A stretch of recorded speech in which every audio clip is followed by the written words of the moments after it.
मलुक पीठाधीश्वर जी के चरण कमलों में दंडवत प्रणाम निवेदन करते हैं। हम सत्संग ही सुनने के लिए आए हैं, ऐसे YouTube के माध्यम से यथासंभव श्रवण करते हैं। जो सवेरे गौरांग लीला हो रही है वो बड़ी अद्भुत है। आज महाप्रभु जी क्षीरचोरा गोपीनाथ जी साक्षी गोपाल का दर्शन करके आखिर में जगन्नाथपुरी में प्रविष्ट हुए और गर्भगृह में महाप्रभु जी प्रवेश कर गए तो मूर्छित होकर गिर पड़े। यहाँ तक की लीला हुई।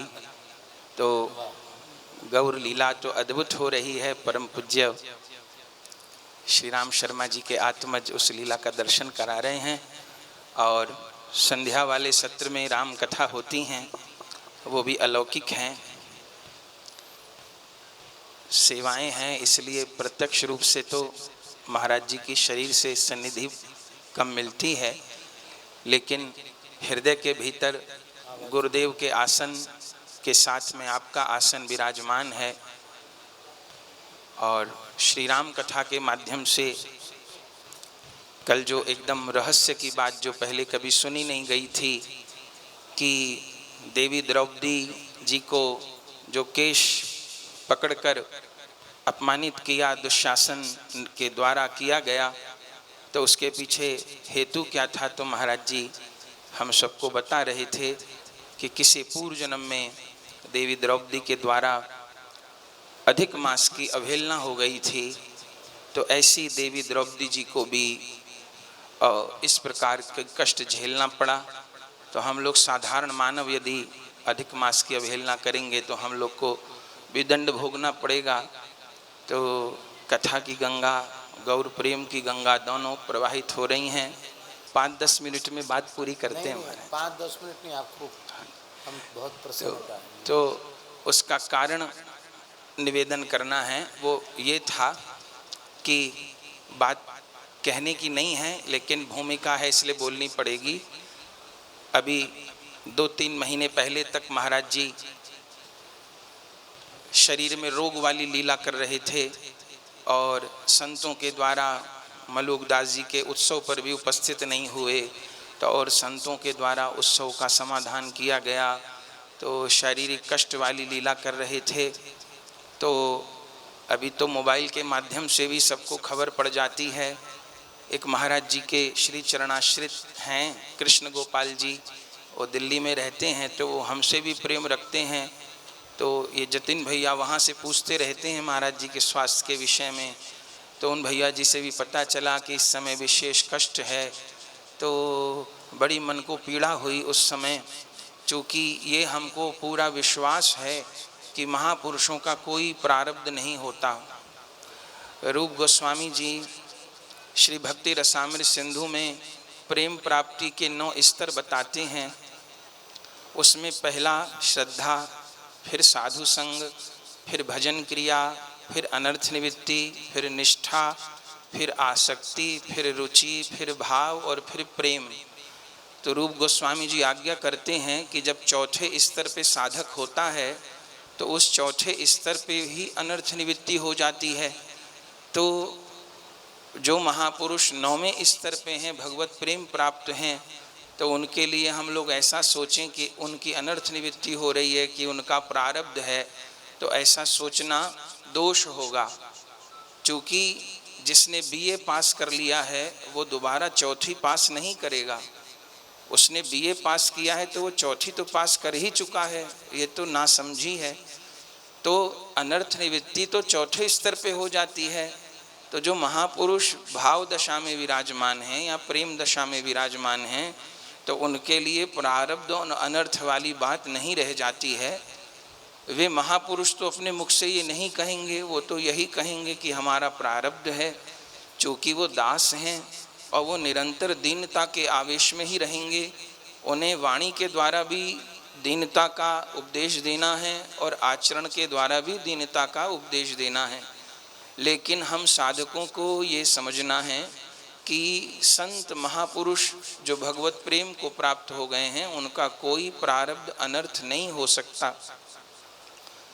तो हमारे सदगुरुदेव भगवान भी अंतिम लीला में इतनी बार ब्रज हेल्थ केयर गए, कभी पथरी का दर्द उठता था, कभी बीपी हाई हो जाता था, कभी हार्ट बीट बढ़ जाती थी। 2 दिन ब्रज हेल्थ केयर, 2 दिन कुटिया, 2 दिन ब्रज हेल्थ केयर, 2 दिन कुटिया, ऑक्सीजन लग रही, फला हो रहा, ढिका हो रहा। तो कभी कभी कोई वहाँ भी भूल कर देता था कि अनर्थ है। काहे का अनर्थ? जो 22.5 घंटा भजन करते हैं, हर समय गौर लीला गोविंद लीला में डूबे हैं, जिनकी देह एक क्षण के लिए अष्ट सात्विक भाव से अलग नहीं होती, उनके लिए बोलना प्रारब्ध, ये तो पाप हो जाएगा ऐसा बोलना। तो अनर्थ प्रारब्ध कुछ नहीं है। तो फिर हम लोगों को ये संशय होता है कि फिर ऐसी रोग वाली लीला महापुरुष लोग क्यों करते हैं। तो ये हमारे मन का विश्वास है इन संतों के ही चरणों में बैठ करके कि ये महापुरुष लोग हमारे आपके अनर्थों को ग्रहण कर लेते हैं और हमारे आपके अनर्थों को, अपने आश्रितों के अनर्थों को ग्रहण करके स्वयं भोगते हैं। ऐसे असंख्य उदाहरण भक्तमाल जी में भी हैं, ब्रज के भक्त में भी हैं, संतों के चरित्र में देखे जाते हैं। जैसे हनुमान प्रसाद पोद्दार जी महाराज, उनको अंतिम लीला में कैंसर हो गया, तो वो सावित्री बाई जी के पति देव का कैंसर ले लिए थे। ऐसे सेठ जी को तकलीफ हो गई। ऐसे श्री राम सुखदास जी महाराज जैसे महापुरुष, एकदम निर्लेप निरासक्त, लेकिन अंतिम लीला में उनको गले में कैंसर हो गया। पूज्य श्री डोंगरे जी महाराज, वो कितने ऊंचे महापुरुष। सोरो जी में कथा चल रही थी उनकी, और जो सोरो जी का कुंड है उसमें तीसरे दिन के चौथे दिन नहाते समय फिसल गए, सिर पे चोट लग गई और जांच पड़ताल हुई तो कैंसर की बात सामने आ गई। तो कहाँ डोंगरे जी महाराज को, भाई जी महाराज को काहे का प्रारब्ध बचा है। तो एक ही बात बिल्कुल स्पष्ट रूप में समझ में आती है कि हम साधकों के प्रारब्ध को संत लोग ग्रहण कर लेते हैं और हंसकर ग्रहण करते हैं। हम जीवों के प्रारब्ध भोगते हैं, चूँकि वो हम सबको भवसागर से पार करने के लिए आए हैं।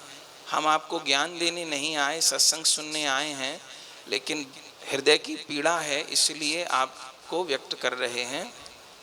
तो हम लोग क्या कर सकते हैं? वे अपने लिए करने के लिए कभी कुछ नहीं कहेंगे, वे यही कहते रहेंगे मेरे प्रारब्ध हैं, ये है वो है। वो तो दीनता के जिन महाप्रभु की लीला आप देख रहे हैं, वो महाप्रभु जिस समय राधा भाव में होंगे तब तो, लेकिन जिस समय वो भक्त दशा में होंगे तो ऐसी दीनता प्रकाश करेंगे कि उसको समझ के व्यक्ति को लगे कि गौरांग देव तो लगता है कोई सामान्य जीव हैं। ये दीनता तो आभूषण है। तो हम लोग क्या कर सकते हैं? तो हम लोग केवल एक काम कर सकते हैं कि संत सद्गुरु देव के स्वास्थ्य के लिए और उनकी दीर्घायु के लिए एकदम ईमानदार होके, निर्मल चित्त से, व्याकुल चित्त से ठाकुर जी को प्रार्थना करें। बस हम लोग एक काम कर सकते हैं, संत सद्गुरु हमारे मन का ख्याल रखते हैं और हमको संत सद्गुरुदेव भगवान के तन का ख्याल रखना है। अपनी किसी भी हठ धर्मिता के कारण, अपने किसी भी व्यक्तिगत स्वार्थ के कारण संत महापुरुष के तन को कष्ट न हो। ये महापुरुष लोग जितने दिन धरा पर विराजेंगे उतने दिन इस जगत का कल्याण करेंगे। इनको न यहाँ करना कुछ शेष है, न यहाँ कुछ पाना शेष है। ये भगवत धाम से ही आए हैं और भगवत धाम को ही प्रस्थान करेंगे। लेकिन जितनी देर तक ये देह में विराज रहे हैं, ये बस स्वस्थ रहें, दीर्घायु रहें। तो हम लोग क्या कर सकते हैं? तो जब ये बात सुनी तो आप सब तो कर ही रहे होंगे, जो मलुक पीठ के अनंत परिकर गण हैं। तो हमको लगा हम क्या कर सकते हैं असमर्थ जीव। तो अपने यहाँ जो सब भक्त जन हैं, परिकर जन हैं, तो एक मैसेज के द्वारा हम घोषणा किए कि ऐसे ऐसे परम पूज्य मलुक पीठाधीश्वर जी के देह में रोग का हम लोग को दर्शन हो रहा है। तो अब अपने जितने भी वैष्णव हैं सबको यथाशक्ति श्री हनुमान चालीसा का पाठ करना है। क्योंकि हनुमान चालीसा एक ऐसा पाठ है कि उसको सब कोई कर सकते हैं। द्विज है, अद्विज है, स्त्री है, पुरुष है, बिना पढ़ा लिखा है, सबको याद भी होता है और छोटा पाठ है और महाशक्तिशाली पाठ है। तो हम ये सब वैष्णवों को निवेदन किए, तो अपने यहाँ हजारों वैष्णव लोग पूज्य मलूक पीठाधीश्वर सरकार के लिए हनुमान चालीसा का पाठ किए। उसमें कम से कम 400 से 500 लोग तो प्रतिदिन 11-11 पाठ किए हैं, जिनको कि अभी इन अमावस्या को 108 दिन हो जाएगा। और एक पाठ करने वाले तो जाने कितने हैं। तो इस समय ऐसी पूरी संख्या हमको नहीं पता है, पर कई लाख हनुमान चालीसा के पाठ हो गए हैं और हो रहे हैं पूज्य महाराज जी के केवल स्वास्थ्य लाभ के लिए। वो अभी स्वस्थ हैं, सदैव स्वस्थ रहें, वे कभी भी रोगग्रस्त न हो, महाराज जी दीर्घायु हों, वो सदा स्वस्थ रहें। तो इस आशा से पाठ की घोषणा की, तो सब लोगों ने बहुत रुचि पूर्वक पाठ किए। तो पूरी संख्या तो हम थोड़े दिन बाद बताएंगे, पर कई लाख हो गए, 10 लाख से ऊपर चले गए हैं पाठ, और भी हो रहे हैं। तो अभी अधिक मास में वो 108 दिन पूरे हो रहे थे। तो हम पूज्य संत भगवान को निवेदन किए कि ऐसा मन का भाव है, यदि आप अनुकूलता न हो तो आप आधा घंटे के लिए, 1 घंटे के लिए गौर कृपा धाम पधारें। तो जैसे अनुष्ठान के बाद श्रेयोदान होता है ना, ऐसे वैष्णव लोग जल हाथ में लेकर के, ऐसे तो भावना में अर्पण आप ही के लिए हो रहा है, पर जैसे श्रेयोदान जैसा होता है ऐसा आपको अर्पण करेंगे और एक संकल्प की पूर्ति जैसी होगी। तो महाराज जी ने बताया कि अभी वो रमण रेती वाले गुरुजी आज्ञा किए हैं कि भाद्र पूर्णिमा तक बाहर नहीं जाना है। तो हमने कहा बिल्कुल ठीक, इससे और आनंद हो गया। फिर ये निश्चय किया कि जब तक महाराज जी गौर कृपा धाम नहीं पधारेंगे तब तक पाठ चलते रहेंगे। 108 दिन का कोई ठेका नहीं है, 108 दिन तो सोचा ही था, अब चलते रहेंगे जब अनुकूलता होगी। तो ये मुख्य कारण था। आशा तो ये थी पधारेंगे, पर नहीं संभव हुआ। तो उनकी अनुकूलता में ही अपनी अनुकूलता है। हम उनके स्वास्थ्य लाभ के लिए पाठ कर रहे हैं और उनसे हट करें कि नहीं नहीं, आपके स्वास्थ्य के लिए हमने पाठ करना है, तो अपने स्वास्थ्य को किनारे पे रख के नहीं मेरे घर आना होगा, तो हम काय का पाठ किए। फिर वो एक, उनको थोड़ा सा भी कुछ नहीं कहना है, थोड़ा सा भी दुराग्रह नहीं, बस उनकी प्रसन्नता में प्रसन्नता माननी है। तो भाद्र पूर्णिमा तो अभी दूर है, उसके बाद जैसे मानक बनेगा तो आप चरण धूल हमारे मस्तक पर प्रदान करेंगे ही। दूसरी बात ये थी कि इस बार अपने सद्गुरुदेव भगवान का भी 100वां आविर्भाव उत्सव है अघन शुक्ल चतुर्थी को। तो महाराज जी जैसे सद्गुरुदेव भगवान का शताब्दी महोत्सव मनाए, ऐसा तो देवता भी नहीं मना पाएंगे। पर इससे प्रेरणा सारे जगत को मिल गई कि भैया गुरुदेव का शताब्दी उत्सव से चूकना मत। तो महाराज जी जैसा तो महाराज जी ही मना सकते हैं, पर फिर हम लोग सोचे हम लोग क्या छोटा मोटा कर सकते हैं। तो बात समझ में आई कि सद्गुरुदेव भगवान नाम की मूर्ति रहे, वो कहीं प्रवचन करने नहीं गए, कहीं कीर्तन करने नहीं गए, और 1 रुपया कहीं बैंक अकाउंट में नहीं था, 1 इंच कहीं जगह नहीं थी, सिला कपड़ा नहीं था। वैराग्य माने दास गोस्वामी जी जैसा था। 22.5 घंटा आप भजन करते थे, जिस समय जाओ कभी सोते दिखाई नहीं पड़ते थे।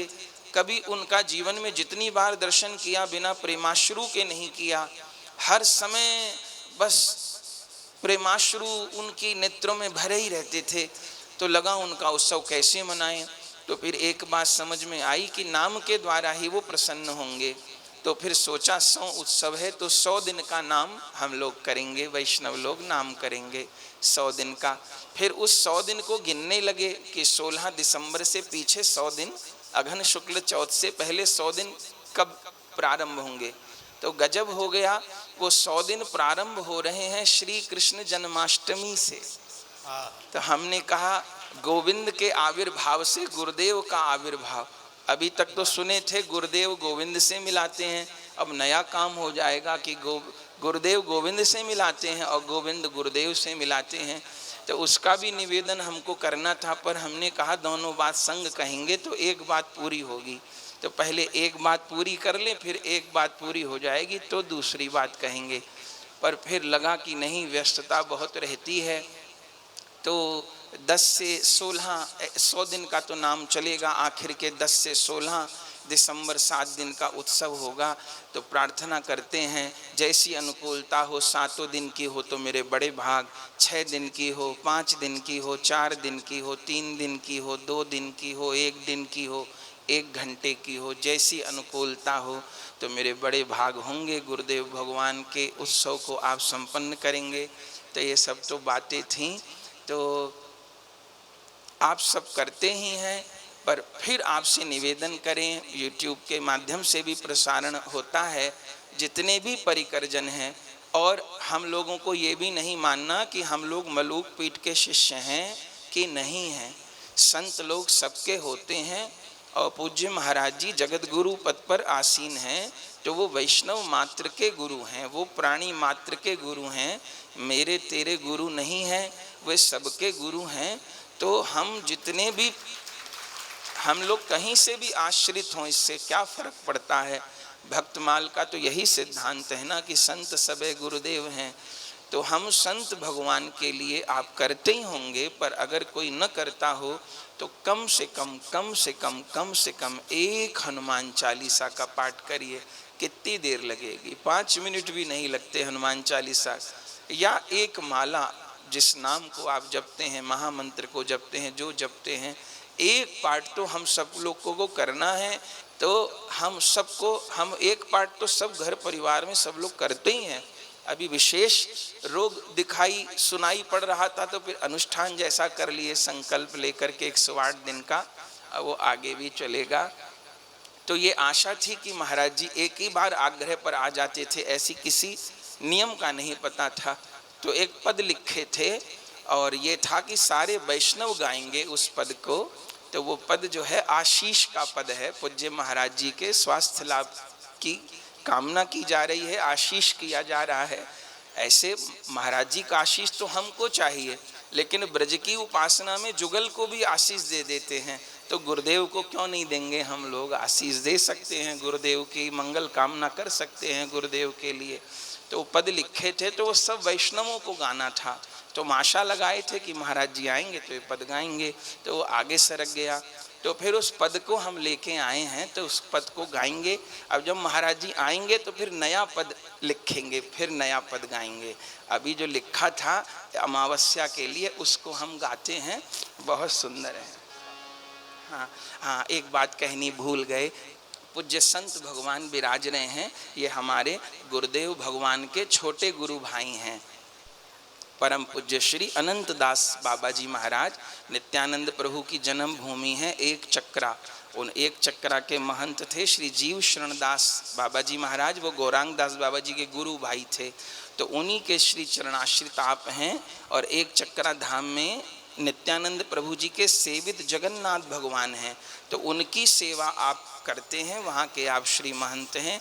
आजकल कृपा करके गौर कृपा धाम में विराज रहे हैं। तो आपका भी आग्रह था कि महाराज जी के स्थान का दर्शन करना है। और जहाँ जो 1.25 लाख शालिग्राम है, तो बाबा भी वीडियो देखते हैं, तो हमको कह रहे थे कि वो 1.25 लाख शालिग्राम का हमको दर्शन कराना। तो हमने कहा कथा भी सुनेंगे, निवेदन भी करेंगे, दर्शन भी करेंगे, सब काम करेंगे। तो पूज्य बाबा भी पधारे हैं। अब बस एक पद गाते हैं, फिर हम विश्राम करते हैं, फिर कथा सुनेंगे। सरल पंक्ति हैं, आप सब गाइएगा, महाराज जी को आशीष दीजिएगा, ठाकुर जी को प्रार्थना करिएगा। आप सुख सो बिराजो सरकार, नीत नीत देखा करो। आप सुख सो बिराजो सरकार,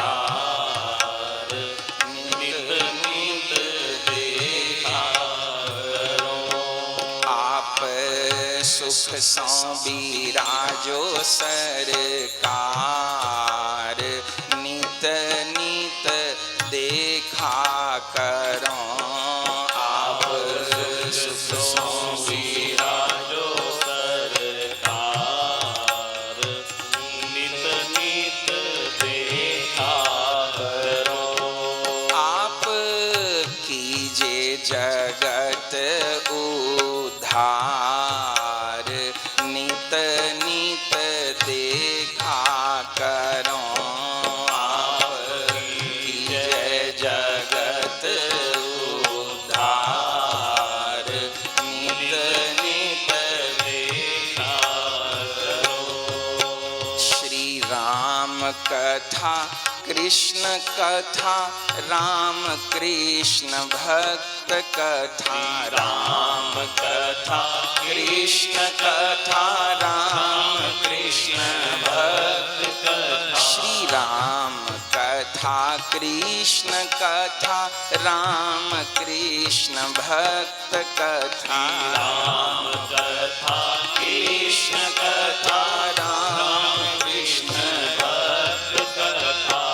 गाये गाये जीवों की हर लेहु भव व्यथा, गाये गाये जीवों की हर लेहु भव व्यथा, गाये गाये जीवन की हर लेहु भव व्यथा, गाये गाये जीवन की हर लेहु भव। सब दीजै लगा भव पार, नित नित देखा करो। सब दीजै लगा भव पार, नित नित देखा करो। आप सुख सो बिराजो सरकार, नित नित देखा करो। आप सुख सो बिराजो सरकार, नित नित देखा करो। गौ सेवा संत सेवा, विप्र सेवा दीन सेवा, गौ सेवा संत सेवा, विप्र सेवा दीन सेवा, गौ सेवा संत सेवा, विप्र सेवा दीन सेवा, गौ सेवा संत सेवा, विप्र सेवा दीन सेवा। रास लीला गौर लीला, नित नव रस भेवा, रास लीला गौर लीला, नित नव रस भेवा, रास लीला गौर लीला, नित नव रस भेवा, रास लीला गौर लीला, नित नव रस भेवा। भरे रहें भंडार, नित नित देखा करो। भरे रहें भंडार, नित नित देखा करो।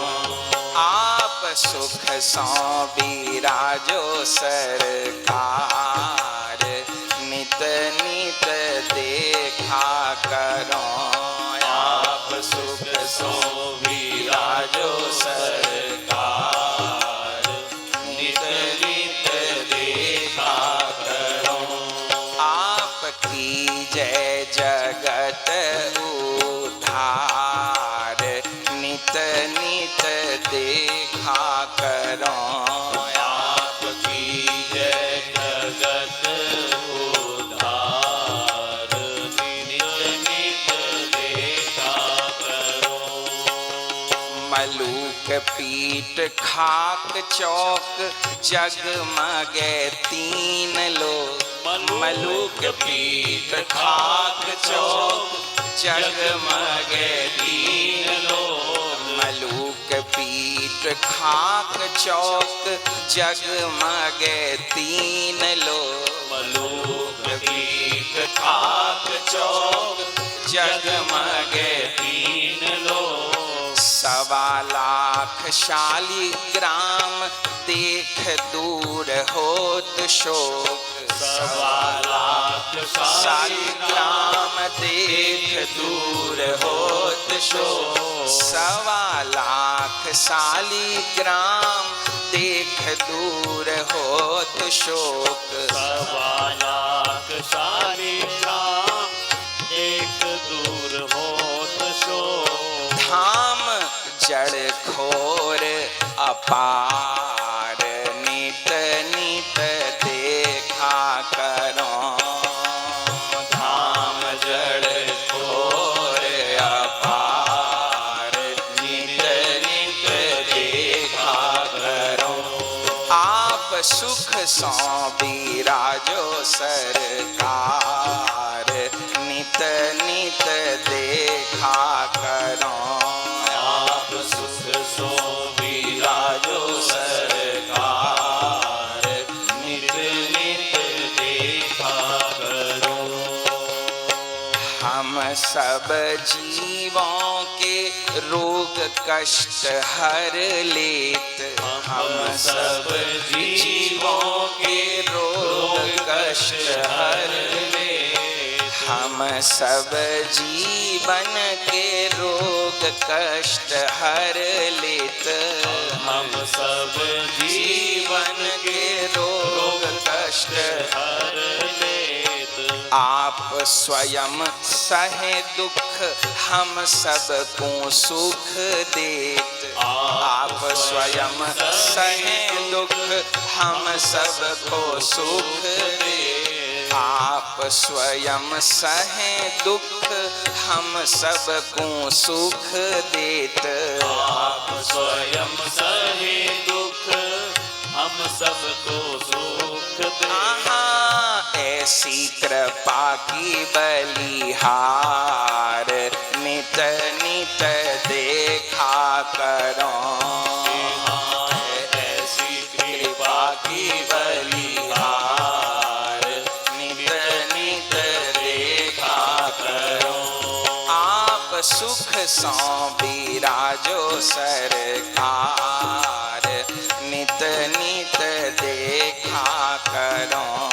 आप सुख सो विराजो सरकार नित नित देखा करो। अचरा पसार मांगू गौरदास करूं आस।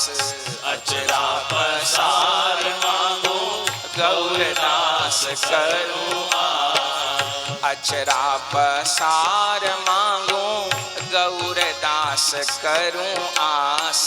अचरा पसार मांगो गौरदास करूं आस। अगली पंक्ति के लिए पहले से क्षमा मांग लेते हैं कि नाम हमको लेना पड़ रहा है, पर संतोष नहीं हो रहा था। लग रहा था ये पद श्रेयोदान जैसा हो जाएगा, इसलिए पहले क्षमा मांगते नाम बोल रहे हैं। इस अंचरे में आखिरी अंचरा है ये। अचरा पसार मांगू गौरदास करूं आस। अचरा पसार मांगो गौरदास करूं आस। सदा ही निरोगी रहें पूज्य श्री राजेंद्र दास। सदा ही निरोगी रहें पूज्य श्री राजेंद्र दास। सदा पूर्ण स्वस्थ रहें पूज्य श्री राजेंद्र दास। सदा पूर्ण स्वस्थ रहें पूज्य श्री राजेंद्र दास।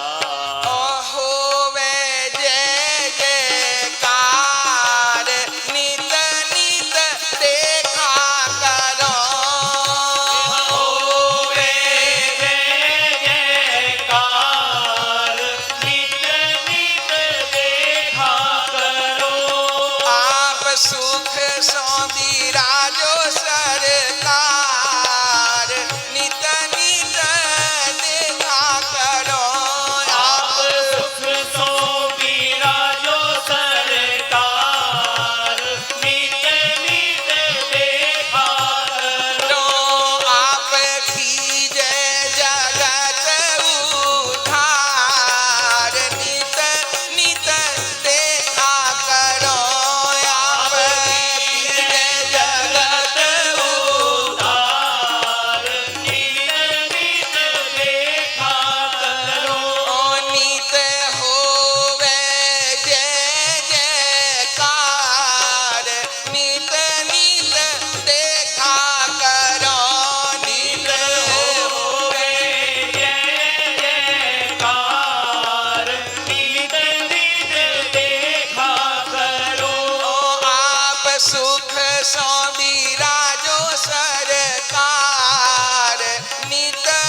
करो, नित नित देखा करो।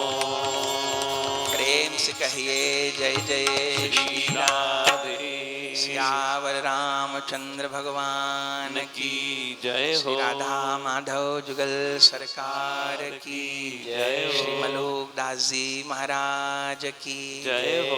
भक्तमाली श्री गणेश दास जी महाराज की जय हो। श्री मलोक पीठाधीश्वर संत भगवान की जय हो। अखिल कोटि ब्राह्मण वैष्णव भक्त वृंद की जय हो। श्री गुरु प्रेमानंदे निताय गौर हरि बोल। इतना ही कहना था, क्षमा मांगते हैं कोई गलती हुई हो तो। अरे सौभाग्यशाली हैं कि श्री गौर हरि की अत्यंत रसमयी लीला का दर्शन हम सबको प्राप्त हो रहा है और उस दर्शन का परम फल हम सबको इस रूप में मिला कि श्री गौर हरि के प्रेम प्रदाता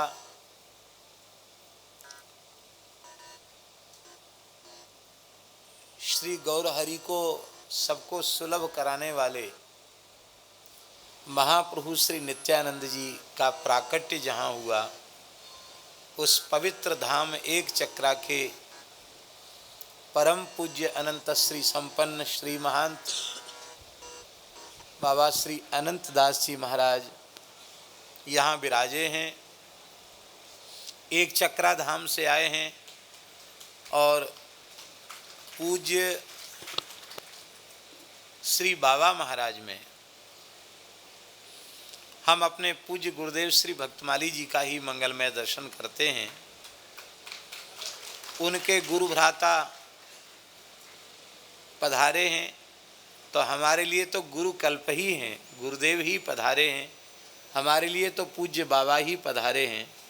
हम पूज्य महाराज जी के चरणों में सादर दंडवत प्रणाम निवेदन करते हैं। उनके कृपा भाजन संत विराजमान हैं, उनको भी हम दंडवत प्रणाम करते हैं। तो श्री नित्यानंद महाप्रभु की कृपा तो एक चक्रा से पधारे महाराज जी के माध्यम से मिल गई और श्री गौर हरि की कृपा श्री गौरदास जी के माध्यम से हम सबको प्राप्त हुई। भगवान अपने संकल्प से जीव जगत के कल्याण के लिए हरि भक्तों को, वैष्णवों को धरती पर प्रेषित करते हैं और जिन अपने अभिन्न भक्तों को भगवान धरती पर भेजते हैं उन्हीं में श्रद्धेय पूज्य श्री गौरदास जी महाराज। आपकी वाणी के माध्यम से असंख्यों जीवों को भगवत भागवत चरित्र श्रवण करने का सौभाग्य, सत्संग का सौभाग्य मिल रहा है और इस युग में, इस घोर भौतिक युग में यह एक ऐसा आदर्श परिवार है, सब प्रकार से वैष्णवता संपन्न परिवार है कि यह वर्तमान युग के जो गृहस्थ वैष्णव हैं उनके लिए एक उदाहरण है। दास को गौर कृपा धाम में पहुंच करके इतना सुख मिला कि हम उसका वर्णन नहीं कर सकते। ऐसी प्यारी दिव्य श्री ठाकुर जी की सेवा, गौ माता की सेवा और आपकी विनम्रता, आपकी दीनता, आपका संतों के प्रति भाव और यह गुण साधन ते नहीं हुई, ये साधन साध्य नहीं है। अनंत श्री समलंकृत पूज्य सद्गुरुदेव श्री बाबा महाराज की अपार कृपा का प्रकाश ही श्री गौरदास जी में हुआ है। इस दासानुदास पर भी पूज्य बाबा का अत्यंत छोह दुलार था, अत्यंत अनुग्रह था। कभी बाबा पुराने महापुरुष थे तो हठ भी कर जाते थे कि हम कहीं जाएंगे नहीं, हॉस्पिटल नहीं जाएंगे या दवाई नहीं लेंगे, तो उनकी सेवा में रहने वाले संत इस दास को ही निवेदन करते थे कि आप कह दो तो बाबा मान लें। और पता नहीं क्यों बाबा इस बालक की हठ को स्वीकार कर लेते थे। मिशन में थे बाबा, दास दर्शन करने गया, मिशन में भी थे, ब्रिज हेल्थ केयर में भी थे, वहाँ भी दर्शन करने गया, मिशन में भी गए। तो शरीर संबंध की कोई चर्चा पूज्य बाबा ने न सुनी न की। जाते ही वे आनंद में भर गए और उन्होंने कहा कि कुछ सुनाइए। तो पता नहीं क्या हमारे मन में श्री ठाकुर जी ने, श्री जी ने प्रेरणा की। तो दास को पूरा कंठस्थ तो नहीं है, लेकिन वेणु गीत के कुछ श्लोक वराह पीडम से लेकर कुछ श्लोक कहना जैसे ही गाना शुरू किया, बाबा के श्रीअंग में तत्काल अष्ट सात्विक भावों का इतनी तीव्रता से उदय हुआ कि हम उसका वाणी से वर्णन नहीं कर सकते।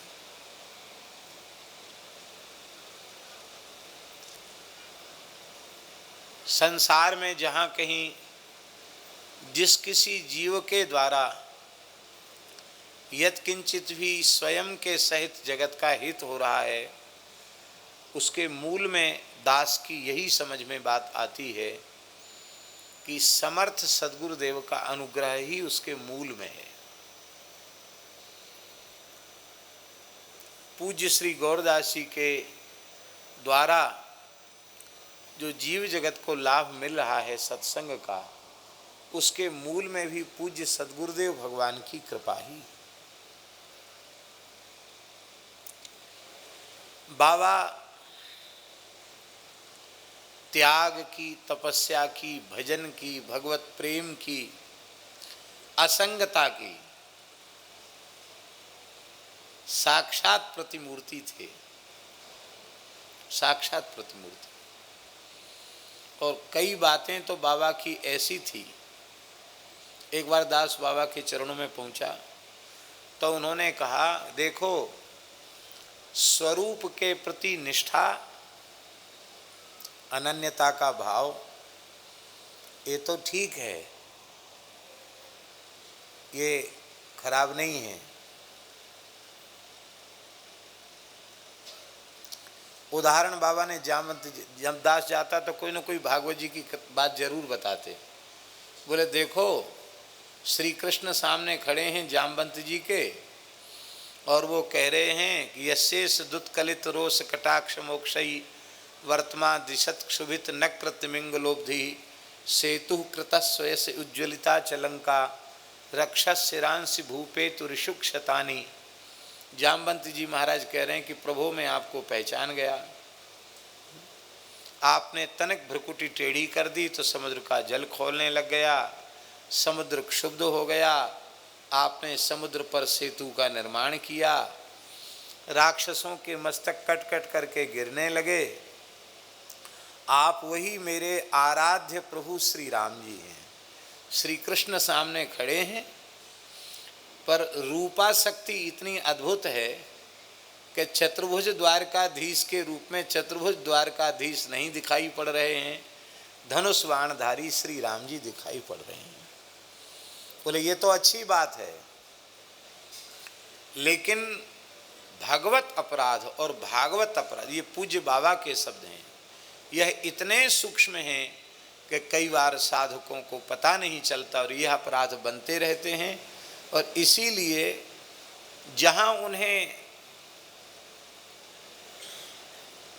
स्थित होना चाहिए वहाँ प्रायः स्थित नहीं हो पाते हैं। तो उस क्रम में भगवान बाबा ने एक बात कही, बोले हम लोग वृंदावन की महिमा स्वीकार करते हैं, ब्रज महिमा स्वीकार करते हैं, ये नित्य गोलोक धाम है, और नित्य गोलोक धाम जो त्रिपाद विभूति वाला है उससे भी श्रेष्ठ है, क्योंकि इसमें सौलभ्य है। लेकिन ये बाबा के शब्द हैं, बोले हम वृंदावन को सर्वोपरि माने पर अयोध्या चित्रकूट को कम माने तो इतने से ही धाम के प्रति अपराध बन जाएगा। हम श्यामा श्याम को बहुत अधिक माने, सीताराम जी के प्रति थोड़ा भी यत्किंचित भी न्यूनता का भाव होगा तो लिए भगवान के प्रति अपराध बन जाएगा। और इसी प्रकार से समस्त सभी संप्रदायों के जो वैष्णव हैं उनके प्रति भी एक भाव, तो न तो धाम के प्रति द्वैत भाव, न नाम के प्रति द्वैत भाव, न स्वरूप के प्रति, न लीला के प्रति, और न उनके उपासक भक्तों के प्रति। ये भगवत भागवत अपराध, इससे बचकर के यदि भजन करे तो बोले बहुत जल्दी लाभ मिलता है। और बाबा की दीनता तो ऐसी अद्भुत थी, वो कहते थे कि हम लोग क्या स्वाद लेंगे प्रेम का, भक्ति का। वो भर भर के थाल तो जीमा है आचार्यों ने, और उनकी पत्तल जो बाहर फेंकी गई है जूठी पत्तल, उस पत्तल को चाटने वाले हम सब कुत्ता हैं, ऐसा बोलते थे ना बाबा। बाबा कहते थे आचार्यों ने स्वाद लिया है और वो पत्तल बाहर फेंकी गई है, भीतर तो हमारे जाने का अधिकार नहीं है, तो हम श्वान की तरह उसके कण, शीत के कण बटोर करके खाते हैं। ऐसी पूज्य बाबा की दीनता थी। स्वास्थ्य संबंधी बात जो आपने कही, आपका भाव है, उसको न मानने की तो कोई बात ही नहीं है। बाकी भगवान अपने भक्त की वाणी को सत्य करते हैं। आपकी वाणी से हम वैष्णव हो जाएं, आपकी वाणी से हम साधु हो जाएं, भक्त हो जाएं, तो बात अलग है। वस्तुतः न तो साधुता है, न वैष्णवता है, न भक्ति है, कुछ नहीं है। गुरुजनों ने कृपा करके जो भगवत स्वरूप प्रदान किया है उसको धारण कर लेते हैं, पेट भरने के लिए ही सही, पर धारण कर लेते हैं, बस इतनी सी बात है। ज़्यादातर लोगों को हमारा शरीर अस्वस्थ है और उसके लिए ज़्यादा से ज़्यादा लोगों को भजन पाठ में लगाने का कार्य आपकी वाणी ने ही किया। बहुत से लोगों ने हमसे कहा, हमको तो पता ही नहीं था, आपका संदेश आया तब पता चला। बहुत से लोगों ने ऐसा कहा। आप सबके सौहार्द के लिए हम आप सबके कृतज्ञ हैं, आप सबका वंदन करते हैं। बस प्रार्थना यह करते हैं कि ऐसी कृपा करें आप सब, शरीर तो शरीर है, बाकी ऐसी कृपा करें कि हमारी मन की वृत्ति जहाँ लगनी चाहिए वहाँ निरंतर लगी रहे। हरि गुरु संतों के चरणों में प्रेम बढ़ता रहे, ऐसी कृपा आप सब करें, बस इतनी ही प्रार्थना है। बाकी हनुमान जी महाराज की उपासना इस माध्यम से हुई। हनुमान जी हम सब पर कृपा करें, भगवान के चरणों का प्रेम हम सबको प्रदान करें। एक बात हमारे पूज्य गुरुदेव भक्तमाली जी कहते थे, यहाँ वृंदावन में एक बहुत प्राचीन संस्था है, श्री हनुमत रामायण समिति, जो 50 वर्ष तो अपनी पूर्ण कर चुकी है संस्था। बहुत पुरानी संस्था है। कुछ समय महाराज जी भी उसके अध्यक्ष रहे। तो मंगलवार श्री सत्संग सभा भी होती रही है, महीने का एक मंगलवार, तो 12 जगहों पे बदल बदल के। और वार्षिक उत्सव हनुमत जयंती का होता है, आज भी होता है, शोभा यात्रा निकलती है। चैत्र में वो लोग उत्सव मनाते हैं, चैत्र पूर्णिमा को हनुमत जयंती का उत्सव मनाते हैं। तो एक उत्सव में महाराज जी ने एक बड़ी सुंदर बात कही थी। हनुमान चालीसा का पाठ तो सब वैष्णव मात्र को करना ही चाहिए, पर एक जो विशेष बात महाराज जी ने हनुमान चालीसा के पाठ के संबंध में कही थी, वो हम केवल निवेदन करना चाहते हैं। पूज्य गुरुदेव भक्तमाली जी ने कहा कि हनुमान चालीसा में लिखा है, साधु संत के तुम रखवारे, असुर निकंदन राम दुलारे। तो महाराज जी ने कहा इसका अर्थ है कि साधुता और संतत्व आ जाए तो हनुमान जी की ड्यूटी है। राम जी ने उनको यह सेवा प्रदान की है कि जो साधु हैं, संत हैं, उनकी रक्षा तुम्हें करनी है, और उनके कार्य में जो बाधा करने वाले असुर हैं उनका निकंदन करना, उनका निग्रह करना है, ये सेवा हनुमान जी की है। तो महाराज जी ने बड़े विनम्र भाव से कहा कि हनुमान जी कृपा करें, रघुनाथ जी कृपा करें, हम लोगों में साधुता और संतत्व आ जाए तो बिना हनुमान चालीसा पाठ के भी हनुमान जी रक्षा करेंगे। और बोले हनुमान चालीसा का तो हम पाठ करें और असुरता हमारे भीतर भरी भई हो। महाराज जी के शब्द हैं, असुरता आसुरी संस्कार हमारे भीतर हों तो हनुमान चालीसा का पाठ करने के बाद भी हनुमान जी रक्षा करने नहीं आवेंगे। इसलिए संतत्व, साधुता हम सब में आनी चाहिए, और ये भगवान के अनुग्रह से ही संभव है। नाभाजी का बहुत बड़ा उपकार इस जीव जगत के ऊपर है। उन्होंने भक्तमाल जैसा दिव्य सद्ग्रंथ हम सबको प्रदान किया। भक्तमाल का जो आश्रय नहीं लिए हुए हैं उन्हें भले ही अतिशयोक्ति लगती हो कि जौलो रहे दूर रहे विमुखतापुर हियो होए चूर चूर नेक श्रवण लगाए हैं, उन्हें भले ही इसमें अतिशयोक्ति लगती हो अथवा इस पंक्ति में अतिशयोक्ति लगती हो कि बिना भक्तमाल भक्ति रूप अति दूर है, श्री प्रियादासी महाराज की उक्ति, ऐसा उनको लगता हो। लेकिन भक्तमाल का आश्रय लेने वालों को ये सब पंक्तियां यथार्थ में समझ में आ जाती हैं कि बिना भक्तमाल के आश्रय के हरिगुरु संतों के प्रति भक्ति का प्रकाश संभव ही नहीं। हमको तो बार बार ऐसा लगता है कि हम सब जीवों को भगवत भागवत अपराध से बचाने के लिए ही गोस्वामी जी ने यह प्रसाद, नाभा गोस्वामी जी ने यह प्रसाद हम सबको प्रदान किया है। और श्री भक्तमाल की इतनी सुंदर कथा श्री गौरदास जी करते हैं। नाभाजी के सिद्धांत के अनुरूप प्रियादासी की भक्ति रसबोधनी टीका के भाव के सर्वथा अनुरूप ऐसी अद्भुत कथा कहते हैं कि ये निश्चित ही हम सबके ऊपर भगवान की विशेष कृपा है। श्री गौरांग चरित्र भी ऐसा ही अद्भुत कहते हैं। भक्तमाल की कथा तो अद्भुत कहते ही हैं। और जब श्री सीताराम जी के विवाह का प्रसंग आप कहते हैं, श्री राम जी की मधुर लीलाओं को कहते हैं, तो ऐसे लगता है कि पूज्य बक्सर वाले मामा जी महाराज आकर इनके भीतर बैठ गए। बहुत सुंदर सभी पद और उनके भावों को अत्यंत भावपूर्वक स्मरण करते हैं। भगवान की हम सब पर बड़ी कृपा है।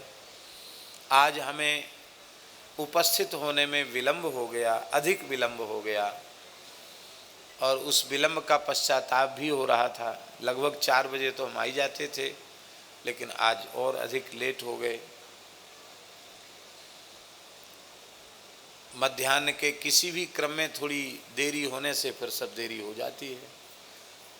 लेकिन आज आपका दर्शन करके और पूज्य श्री महाराज जी का दर्शन करके मन बहुत आह्लादित है।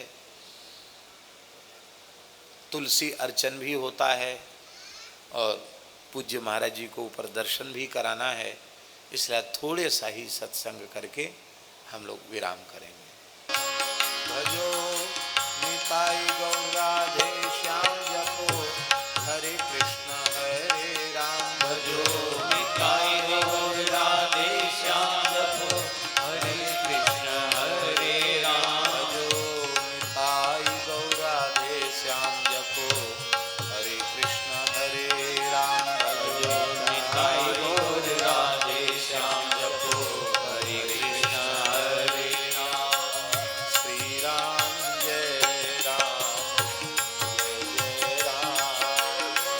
श्री राम जय राम जय जय राम। श्री सीता रामचंद्र भगवान की जय। श्री वृंदावन बिहारी लाल की जय। श्री यमुना महारानी की जय। श्री गिरिराज महाराज की जय। यज्ञेश्वरी जगज्जननी गौ माता की जय। अखिल गोवंश की जय। श्री सूरश्याम गोधाम की जय। श्री जड़खोर गोधाम की जय। श्री पथमेड़ा गोधाम की जय। श्री 84 कोस ब्रजमंडल धाम की जय। श्री श्री नवद्वीप धाम की जय। श्री श्री एक चक्रा धाम की जय। श्री श्री चैतन्य महाप्रभु की जय। श्रीमन नित्यानंद महाप्रभु की जय। श्री गौर भक्त वृंद की जय। श्री षड गोस्वामी वृंद की जय। परम पूज्य श्री बाबा महाराज की जय। श्री गौरदास जी महाराज की जय। सब संतन की जय। सब भक्तन की जय। सब विप्रन की जय। समस्त ब्रजवासीन की जय। सद्गुरुदेव श्री भक्तमाली जी महाराज की जय। सद्गुरुदेव श्री पहाड़ी बाबा जी महाराज की जय। गोस्वामी श्री तुलसीदास जी महाराज की जय। जय जय श्री राधे जय जय श्री सीताराम हर हर महादेव निताई गौर हरि बोल निताई गौर हरि बोल। श्रद्धेय श्री गौरदास जी ने संकलित किया है, वो आपके सुंदर सुंदर पद भी हैं इसमें रचित। तो ये एक चक्राधाम में श्री नित्यानंद प्रभु को अर्पित किया था और अब ये जो है ये प्रकाशित है, सबको उपलब्ध वहाँ से हो सकती है, जो चाहेंगे सबको उपलब्ध हो जाएगी। श्री वृंदावन बिहारी लाल की जय।